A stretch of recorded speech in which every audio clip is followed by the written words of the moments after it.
ओम।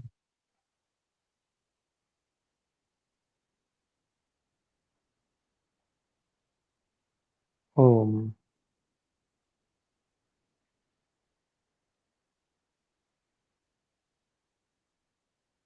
वैशेषिक दर्शन की आज जो कक्षा है इसमें हम सप्तम अध्याय और द्वितीय आहनिक के 13 सूत्रों तक पढ़ चुके हैं। तो यहाँ तक यदि कोई हम में से बात पूछना चाहे तो पूछ सकते हैं। जी बहन रिया जी बोले। जी ओम नमस्ते गुरुजी। गुरुजी मेरी शंका सप्तमोध्यायः प्रथम आहनिक में छठे सूत्र से है गुरुजी। हाँ जी बोले। गुरुजी इसमें नीचे से जो तीसरी पंक्ति है ना, जलादि नाम तु रूपादयो गुणाः पाकेन न परिवर्तन्ते। गुरुजी यहाँ पर ऐसा इसको समझना है क्या कि जैसे कि जो रूप है जल का वह जो पाकज गुण है यानी अग्नि के संयोग हो जाने से उसका रूप नहीं बदलता, जैसे वो वाष्पित हो जाता है तो उसकी अवस्था बदलती है सिर्फ, और पुनः जब वो वापस होगा तो भी उसका रूप जो है वो जल ही रहेगा, उसमें कोई परिवर्तन नहीं आता। ऐसा मैं सही समझ रही हूँ गुरुजी? यहाँ वाष्पन की चर्चा ही नहीं है। जी गुरुजी। यहाँ तो जल को पकाया तो पानी जैसा रहेगा, पानी जैसा पहले था वैसे ही है। बाकी जो वाष्पन है वो तो एक अलग हो गया। जी जल का जो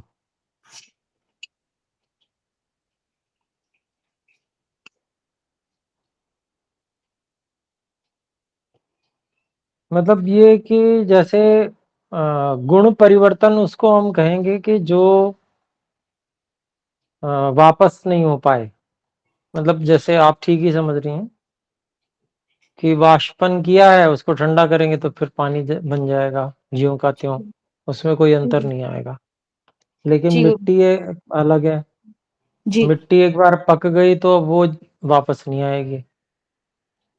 बहुत लंबे काल में वो जो है वो एक ईश्वर की जो व्यवस्था है, बहुत लंबे काल में फिर वो वापस इस स्थिति में आएगी। तो इतना ही लंबा काल है कि वो नहीं ही वापस आई ऐसा समझा जाएगा।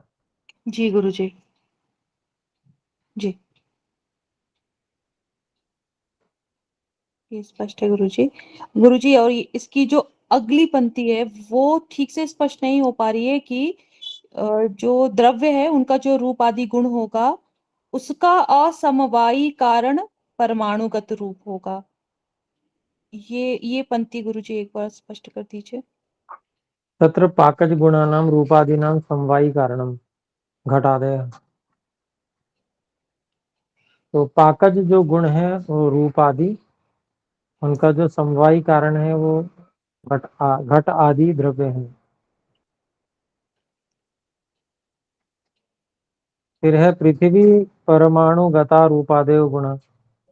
पृथ्वी परमाणु में जो रूप में जो है रूपादि गुण, वे जो रूपादि गुण है वो अवयवी रूपादि न समवायी कारणम, वो अवयवी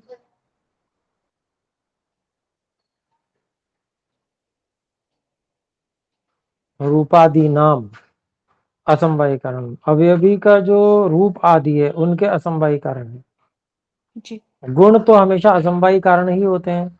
जी तो गुरुजी। पृथ्वी परमाणु में जो गुण रूपादि है, वही जो रूपादि गुण है वह अवयवी में जो रूपादि हैं, जी अवयवी में जो रूपादि हैं उनके असमवायी कारण बन रहे हैं। तो ये तो बिल्कुल सामान्य सी बात है, गुण असमवायी कारण ही होते हैं। जी गुरुजी। ठीक है। जी गुरु परमाणु अगर कहेंगे तो परमाणु सीधा सीधा तो समवायी कारण है। जी। परंतु परमाणु में जो रूप आदि है वो तो गुण है, वो असमवायी कारण होगा, क्योंकि गुण असमवायी कारण ही हो सकता है। जी जैसे धागे में गुण है, जी गुरु जी। रूप गुण, और वस्त्र में रूप गुण है, तो धागे का जो रूप गुण है वो वस्त्र के रूप गुण का असमवायी कारण है। संभव कारण। जी गुरु जी। ठीक है, हाँ। ऐसे हाँ जी ही गुरु यहाँ जी। पर भी है। अभी स्पष्ट हो अग्नि गई। संयोग निमित्त कारण, और अग्नि का संयोग जो है वो निमित्त कारण है। जी गुरु जी, ये स्पष्ट है। गुरु जी यहाँ जो पहली पंक्ति में यहाँ पर इसमें ही तत्र पाकज गुणानाम रूपादीनाम समवायी कारणम के बाद घटादि ऐसा कुछ दे रखा है गुरु जी। पृथ्वी परमाणु वह कटवा के स्वामी जी ने घटादय करवा दिया था, तब मैंने बोला भी था जी पढ़ाते गुरु समय। जी। जी गुरु जी। पृथ्वी परमाणु व परमाणु वह जो है, पृथ्वी के परमाणु जो है वह रूपादियों का समवायी कारण जो है वो पृथ्वी परमाणु नहीं है, वो जी परमाणु रूप में है ही नहीं वो वस्तु। वो वस्तु तो अवयवी रूप में है, घट आदि अवयवी के रूप में। जी तो समवायी कारण भी भाई जिसका गुण होगा उसी का तो समवायी, वो द्रव्य ही तो उसका समवायी कारण होगा, परमाणु थोड़ी हो जाएगा। परमाणु तो कारण का कारण होगा, वो सीधा नहीं है ना। जी सीधा तो घड़े आदि जो अवयवी हैं वे ही उन रूप आदि जो पाकज गुण उत्पन्न हुए हैं रूप आदि के, जी उनका समवायी कारण तो वही घड़े आदि अवयवी ही हैं। अब परमाणु का रूप किसने देखा, परमाणु में रूप में परिवर्तन हुआ उसको किसको पता। वो तो जी आप गुरु जो है सूक्ष्म दर्शी यंत्र होता है जो भी है नाम उसका, जी गुरु जी। माइक्रोस्कोप वगैरह, उससे देखें इलेक्ट्रॉनिक। तब पता चलेगा कि पहले परमाणु का रूप ऐसा था फिर बाद में ऐसा हो गया। हम्म। वो भी अवयवी में से ही देखेंगे आप परमाणु, जी अलग से परमाणु तो आप कि पहले ये परमाणु ऐसा है, अब उसको फोटो खींच लीजिए, फिर उसका जो है उसका अग्नि से पाक कीजिए, फिर उसका रूप बदल गया, ऐसा तो बहुत कठिन है ना एक परमाणु को गुरु लेके करना, जी। है ना। जी गुरु जी। ठीक है, तो ये बात स्पष्ट हो गई होगी। जी गुरु जी, अभी स्पष्ट हो गई है, अच्छे से स्पष्ट हो गई गुरु जी। गुरु जी 7वें सूत्र में जो नीचे से तीसरी पंक्ति है उसमें जो एक बात लिख रहे हैं, दहन दहन आश्रयत्वात् अग्नेः ईंधन ईंधनत्वात् च, यानी इसका अर्थ यही कह रहे हैं कि जो अग्नि है उसका आश्रय पृथ्वी है, क्योंकि वो वहां पर जल रही होती है। क्योंकि जल और अग्नि में तो वो जल के उसका कोई अर्थ नहीं निकलेगा, इसलिए ऐसा कह रहे हैं कि पृथ्वी जो है वो पूरा वाक्य देख लेते हैं। जी गुरु जी। पृथ्वी तद विकारश्च पाके दहन कर्मणि लक्ष्यते। पृथ्वी और उसके विकार पाक में जो दहन कर्म होता है उसमें बताए जा रहे हैं। तस्य दहन आश्रयत्वात्, उस पृथ्वी और उसके विकार के दहन का आश्रय होने से, हम्म। अर्थात उसी को खोलते हैं अग्नेय ईंधनत्वाच्च, और वह दहन का आश्रय भी और अग्नि का ईंधन भी वही पृथ्वी और उसके विकार है, जी गुरु जी। पार्थिव द्रव्य। जी ठीक, जी तो गुरु जी। यहाँ पर यही बता रहे हैं कि भाई दहन कर्म जो है पाक, जलाने रूप क्रिया हो रही है जिसमें पाक में, तो उसमें किस में हो रही है वो, तो वो पृथ्वी और उनके विकारों में हो रही है। जी जी क्यों, गुरु जी। क्योंकि वह ही दहन का आश्रय है, और वही जो है पार्थिव चीजें ही अग्नि का ईंधन भी होती हैं। तो आश्रय होना एक अलग बात हो गया, ईंधन होना एक अलग बात हो गई। जी गुरुजी। और है ना, यहाँ दोनों जैसे ही बात घड़ा घट आदि रही है। है, घड़ा आदि है, जी। कच्चा घड़ा है मान लीजिए, है। हम्म। अभी कच्चा घड़ा तो आग पकड़ता नहीं है, जी गुरुजी। लेकिन पार्थिव दूसरे द्रव्य हैं, लकड़ी आदि, ठीक है, वो आग पकड़ते हैं। जी। कोयला जी। आग पकड़ता है, ठीक है जी। तो जी गुरुजी। वो ईंधन के रूप में है, और जो घड़ा है वो पाक का आश्रय बना हुआ है। जी। दोनों ही पार्थिव है। जी गुरुजी। स्पष्ट हो गई बात गुरुजी। यहाँ पे दोनों ही बात घटेगी, आश्रय भी है और उसका ईंधन भी बना हुआ है क्योंकि वो पार्थिव है। और ये बात जल और अग्नि में नहीं घटित होती है वहां पर। नहीं, जल में तो हो ही नहीं सकती, क्योंकि जल कोई अग्नि जलता तो है नहीं, जल पानी, जी। जी गुरुजी। ठीक है। जी। अच्छा, बाकी वो अग्नि, जी। तो अग्नि तो स्वयं अग्नि है, जी गुरुजी। वो उसको आश्रय चाहिए जलने के लिए। जी।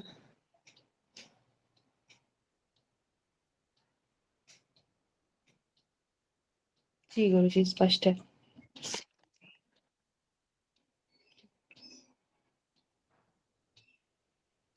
धन्यवाद गुरुजी, यहाँ तक स्पष्ट हो गई बात। जी।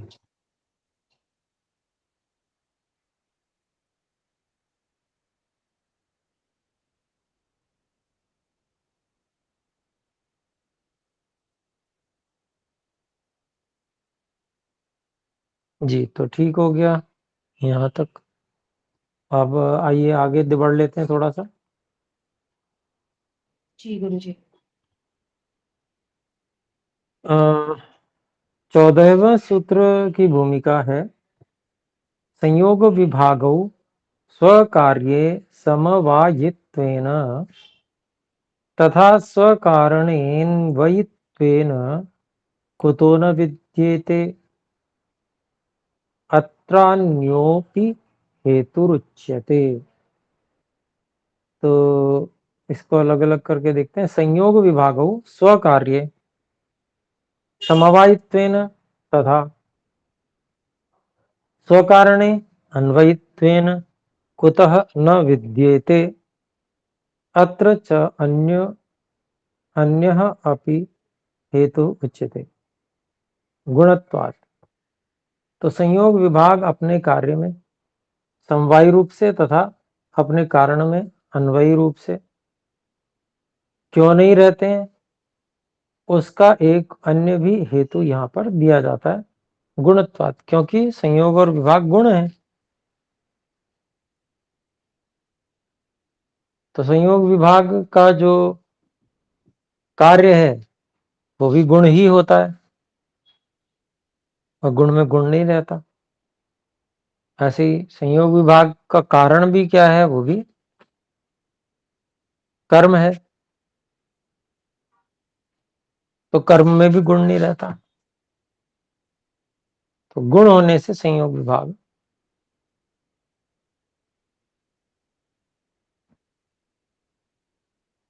जो है वे न तो अपने कार्य में समवायी रूप से रहते हैं और न अपने कारण में अन्वयी रूप से रहते हैं। तो भाष्य देखते हैं। गुणत्वात् तयोः विभाग योः गुणत्वात् खलु संयोग विभागयोर गुण तयोः संयोग विभागयोर गुणत्वात् खलु। तो गुणत्वात् को खोलते हैं, उन दोनों संयोग और विभाग उन दोनों के गुण होने के कारण से, निश्चय से, न ही समवायी न अन्वयी गुणो भवति। ना तो गुण जो है वो समवायी होता है और ना ही अन्वयी होता है। गुण कस्यापि समवायी कारणं तथा कस्यचिद अन्वयी कार्यम न भवति। गुण कभी भी किसी का भी समवायी कारण और किसी भी वस्तु का वो अन्वयी कार्य नहीं होता है। द्रव्यम ही समवायी च अन्वयी च भवति इति, क्योंकि द्रव्य ही समवायी कारण और अन्वयी कार्य होता है। तो इदमपि सूत्रम अन्यैरन्यथा व्याख्यातम, ये सूत्र भी अन्य भाष्यकारों के द्वारा कुछ उल्टा ही व्याख्यान कर दिया गया है। फिर 15वें सूत्र की ओर चलते हैं। 15वां सूत्र है संयोग विभाग प्रकरणतः संबद्धो विशिष्ट प्रसंग उत्थाप्यते। तो संयोग विभाग के प्रकरण से संबद्ध एक विशिष्ट प्रकरण यहाँ पर उठाया जा रहा है ऋषिकणाथ जी के द्वारा। तो 15वां सूत्र है गुणोपि विभाव्यते।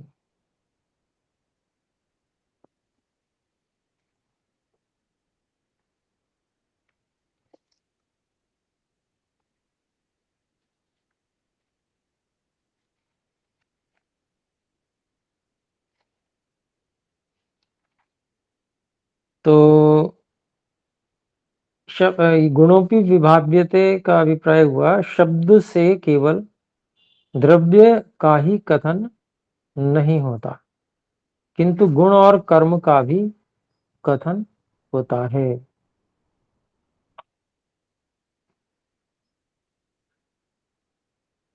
किसी शब्द से केवल द्रव्य को ही नहीं कहा जाता, गुण और कर्म भी शब्द से ही बताए जाते हैं। तो देखते हैं भाष्य में और अच्छे से समझ में आएगा।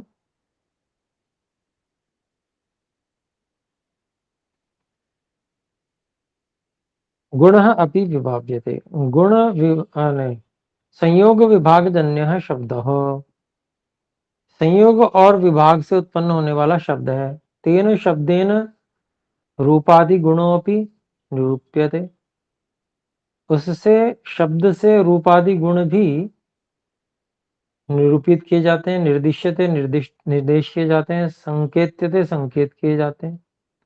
नीलम कपिलम रक्तम इत्यादि, कौन कौन सा रूप? तो नीला, पीला, लाल आदि। अपि शब्दात द्रव्य मात्र वृत्ति प्रतिषेधो लक्ष्यते, अपि शब्द से द्रव्य मात्र के व्यवहार का प्रतिषेध लक्षित है। केवल द्रव्य का ही व्यवहार होगा शब्द से, ऐसा प्रतिषेध किया जा रहा है। अर्थात द्रव्यमेव निरूप्यते शब्देन इति न, कि शब्द से केवल द्रव्य को ही कहा जा सकता है ऐसी बात नहीं है। आगे कहते हैं गुणोपि निरूप्यते, गुण भी शब्द से ही निरूपित किया जाता है। तेन चापिना कर्मापि उत्प्रेक्षितुम शक्यते, उससे अपि शब्द से कर्म को भी, कर्म की भी उत्प्रेक्षा की जा सकती है। मतलब कर्म को भी ऐसे ही कहा जा सकता है, कर्म भी शब्द से ही बताया जाता है।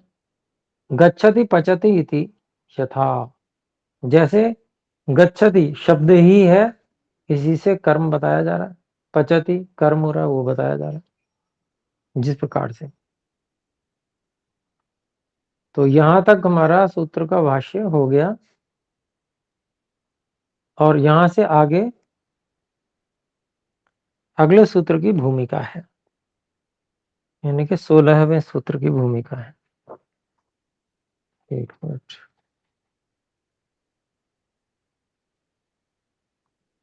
ठीक है, यहाँ पर थोड़ा नहीं दे रखा अलग से, बिल्कुल जैसा पुस्तक में दे रखा वैसा ही।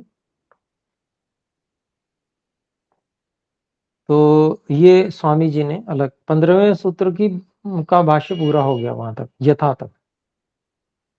अब आगे कहते हैं तत्रात्र आकांक्षान्यतर कर्मजः संयोग संबंधोऽपि शब्दस्य अर्थेन सह न संभाव्यते। तत्र अत्र आकांक्षा अन्यतर कर्मजः, तो उस विषय में यहाँ पर जो ये आकांक्षा है कि अन्यतर कर्मजः संयोग संबंध, अभी हम पढ़ के आए ना, अन्यतर कर्मजः संयोग मतलब एक दो दो चीजों में संयोग होता है। तो कर्म अगर केवल एक ही वस्तु करे तो अन्यतर कर्मजः संयोग होता है, ठीक है।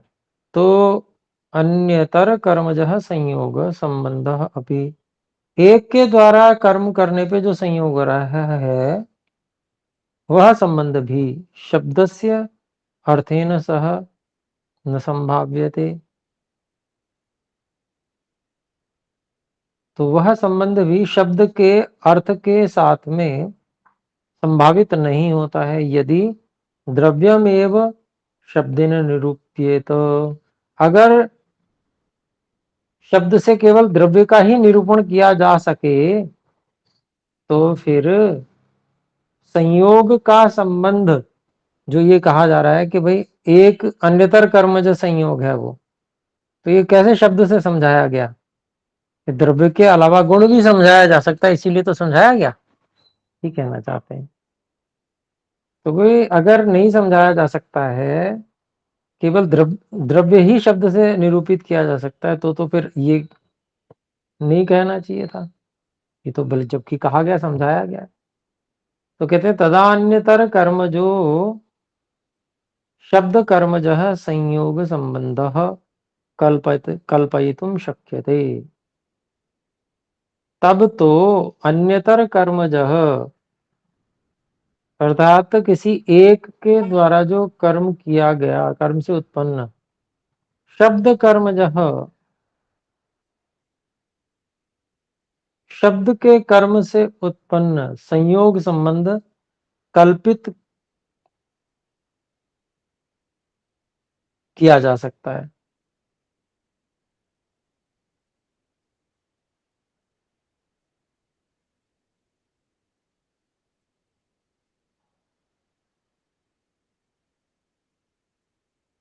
अर्थात एक संभावना बता रहे हैं कि जो अन्यतर कर्मज संयोग का विषय बताया गया है वो कैसे समझाया जाएगा।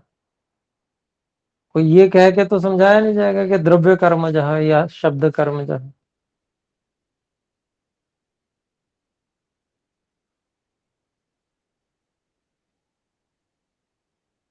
तो उसके बारे में शक्य, तो उसके बारे में कह रहे हैं निष्क्रियत्वात्।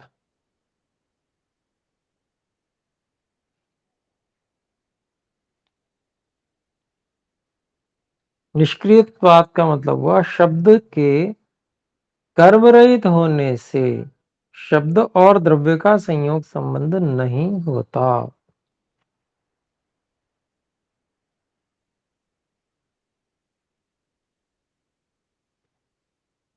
शब्द में कोई कर्म नहीं होता, क्योंकि शब्द गुण है, गुण में कोई कर्म थोड़ी रहता है।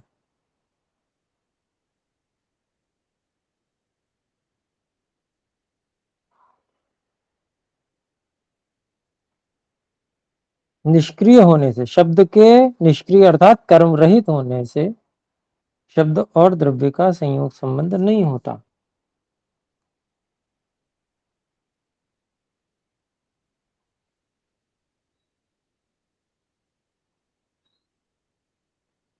आइए भाष्य देखें, फिर उस पर चर्चा भी कर लेंगे।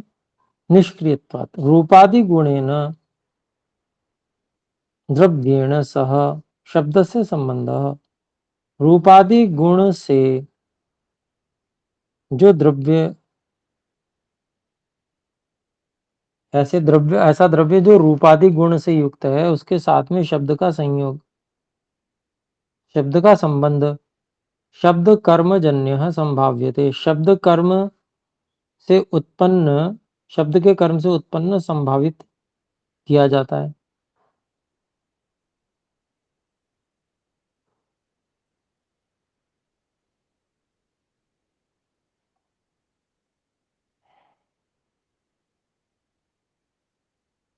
अत्र उच्यते, उसके बारे में कहते हैं शब्द से निष्क्रियत्वात्, शब्द के कर्म रहित होने से, निष्क्रिय होने से, कथम स्यात्, कथम कथमपि न स्यात् इति अर्थः। तो वही शब्द के निष्क्रिय होने से द्रव्य से उसका संबंध कैसे हो जाएगा, अर्थात कैसे भी नहीं हो सकता। अभी थोड़ा सा इसको समझने की आवश्यकता है, 2 मिनट है। देखिए अभी आधुनिक विज्ञान क्या कहता है शब्द के विषय में कि जहां शब्द उत्पन्न हुआ वहां कंपन होते हैं, कंपन होते हैं तो वो आवृत्ति के कंपन, जो है वायु में आगे से आगे, वायु के परमाणुओं में वो कंपन आगे बढ़ते जाते हैं, तो नया नया शब्द उत्पन्न होता जाता है। तो ये जो कंपन है ये तो द्रव्य में हो रहे हैं, वायु में,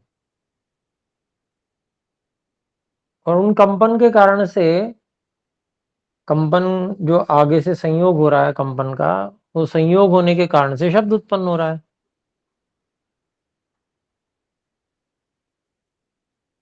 तो शब्द के कारण से खिड़की के शीशे टूट जाना,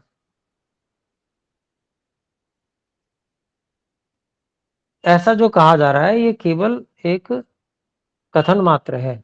वास्तविकता क्या है? वास्तविकता वो कंपन है जो विशेष आवृत्ति से वायु में होकर और वहां तक पहुंच रहे हैं। शब्द तो गुण है, वो उन कंपनों का परिणाम के रूप में शब्द आ रहा है, सुनाई पड़ रहा है। उन कंपनों से वो खिड़की का शीशा टूट रहा है। तो मतलब द्रव्य से द्रव्य प्रभावित हो रहा है, ना कि गुण से। शब्द से प्रभावित नहीं हो रहा। शब्द से जो शीशा है वो नहीं टूट रहा।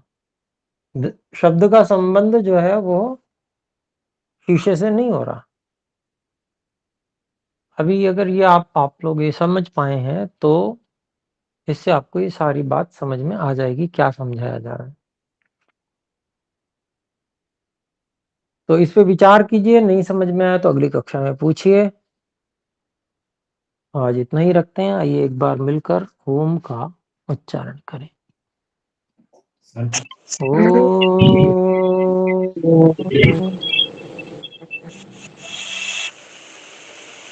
सर्वे